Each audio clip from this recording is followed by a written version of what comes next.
Cet homme réalise soudain que leur bateau ne navigue pas sur la mer, mais flotte au-dessus d'une ville submergée. Il regarde autour de lui, la ville autrefois prospère n'a plus que ses bâtiments les plus hauts. Tout le reste est englouti sous l'eau. Nous sommes aux États-Unis après l'apocalypse. Il y a 5 ans, 2 comètes ont heurté la Terre. L'onde de choc a été dévastatrice. En quelques heures, 90% de l'humanité a disparu. D'innombrables débris de comètes tournent en orbite autour de la Terre, comme des bombes à retardement prêtes à s'abattre. La surface terrestre est pleine de radiations qui tuent un homme en 3 minutes. John et sa famille ont survécu tant bien que mal dans un bunker avec d'autres rescapés. Mais l'environnement extérieur se dégrade. Les tremblements de terre sont fréquents. Tout le monde dans le bunker sait qu'ils ne tiendront pas longtemps. Il faut trouver une issue. Ce jour-là, John enfile sa combinaison de protection et retourne dans les ruines. Après avoir traversé une plage, il découvre 3 canots de sauvetage amarrés là. John est ravi. Il prévient immédiatement ses compagnons par radio. Plus loin sur la mer, un destroyer endommagé flotte à la dérive. John pénètre dans le destroyer par une brèche à la coque. Il fouille tout le navire. Aucune provision, seulement quelques cadavres déjà carbonisés.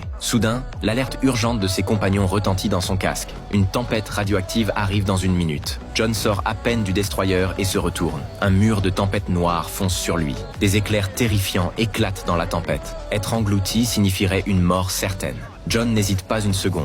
Il court de toutes ses forces. Il crie dans son casque. Il demande à ses compagnons d'ouvrir la porte d'avance. Il arrivera avant la tempête. Au loin, la porte du bunker s'ouvre lentement, mais la tempête est déjà sur ses talons. Au moment où il atteint la porte, un éclair éclate juste derrière lui. John se jette vers la porte. Il parvient à rentrer dans le bunker à la dernière seconde. Mais John ignore que cette tempête n'est que le prélude au danger. Bientôt, le bunker subira des destructions dévastatrices. Pour survivre, ils doivent s'emparer des canots et gagner la mer. Mais il n'y a que 3 canots et plus d'1 millier de personnes dans le bunker.